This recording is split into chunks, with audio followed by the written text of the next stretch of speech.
Hello friends, নমস্কার। Welcome to my channel love triple two. কেমন আছেন বন্ধু? আশা করি সবাই খুব খুব খুব ভালো আছেন এবং সুস্থ আছেন।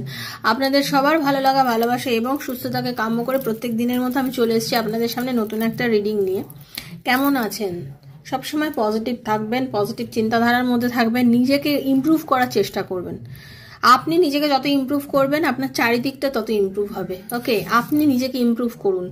কে আপনাকে কি বললো, কে আপনার নামে আলোচনা করলো, কে আপনার নামে সমালোচনা করলো, কে আপনাকে নিয়ে ভালো কথা বললো, তাতে আপনার কিচ্ছু যায় আসে না এবং যায় আসা দরকারও নেই। তার কারণ হচ্ছে আপনাকে কেউ খেতে পড়তে দেয় না। আজকের সমাজে কে কাকে দেয়? ভালোবেসে মানুষকে আপনি যখন খেতে পাবেন দেখবেন আপনাকে সবাই আসবে খেতে দিতে। কিন্তু আপনি যদি দুদিন খেতে না পান, যদি জানে যে আপনার বাড়িতে খাবার নেই, আপনাকে কেউ খেতে দেবে না, কারণ সবাই ভাববে এই আমার উপরে বার্ডেন হয়ে যাবে, তাই না? এটাই হচ্ছে দুনিয়ার নিয়ম। আপনার তেলা মাথায় তেল দা মনুষ্যজাতির ধর্ম। আপনি দেখবেন এবং আপনার যখন কষ্টের সময় আপনার পাশে কেউ সে দাঁড়াবে না, কিন্তু আপনার সুখের সময় অনেক লোক আসবে আপনার পাশে এসে আপনার গল্প করার জন্য, আপনার ভালো খবর নেওয়ার জন্য। কিন্তু আপনি সেটা হবেন না বন্ধু, আপনি একদমই সেটা হবেন না। আপনি চেষ্টা করবেন মানুষকে হেল্প করতে, আপনি চেষ্টা করবেন যে নিডি মানুষকে হেল্প করতে, যার দরকার আছে। আপনি কিন্তু তেলা মাথায় তেল দেবেন না। ওকে, আমি জানি আমার বন্ধুরা সেটা করে না, কারণ আপনারা ভীষণ পজিটিভ আর সবসময় চেষ্টা করবেন মানুষকে হেল্প করতে। যাকে যতটুকু পারবেন হেল্প করবেন।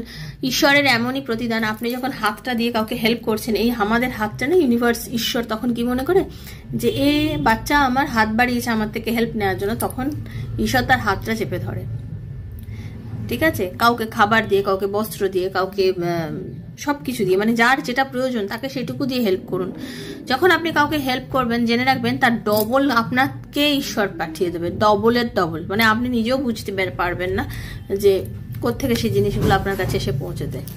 সেজন্য বলছি সবসময় খুব পজিটিভ থাকুন আর চিন্তা করবেন যে আমার ভালো হবে, আমি ভালো হবে, আমি নিজেকে ভালো করার চেষ্টা করব, আমি নিজেকে ইমপ্রুভ করব, আমি আমার নিজের মতন থাকবো, আমি আমার নিজের চারপাশটাকে খুব পজিটিভ ওয়েতে গুছিয়ে নেব। আমি চেষ্টা করব আমার নিজের মধ্যে যেমন এমন একটা জায়গা তৈরি করতে যাতে আমার সব কিছু ঠিকঠাক হয়।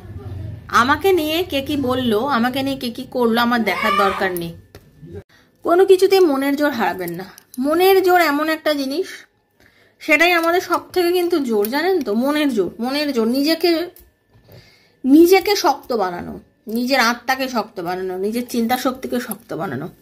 নিজেকে এমন তৈরি করুন যাতে আপনি সব পরিস্থিতির সাথে লড়াই করতে পারেন। দেখুন, আজকে আপনার হয়তো অনেক প্রবলেম, আপনি হয়তো অনেক প্রবলেমের মধ্যে দিয়ে যাচ্ছেন, কিন্তু সেটাই কিন্তু আপনার সবকিছু নয়। এর পরের কালকের দিনে সূর্যটা তো হয়তো আপনার জন্য খুব ভালো।